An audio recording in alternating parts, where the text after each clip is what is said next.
In this video, I will show you how to change the photo on your driving license in the UK.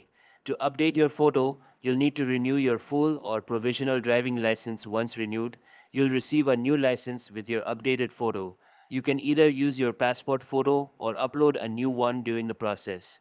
The renewal costs £14 when applying online, and the service is also available in Welsh.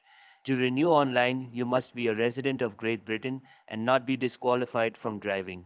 However, you cannot renew online if your name or title has changed since you got your current license, or if you hold a 5-year bus or lorry license. In that case, you'll need to apply by post.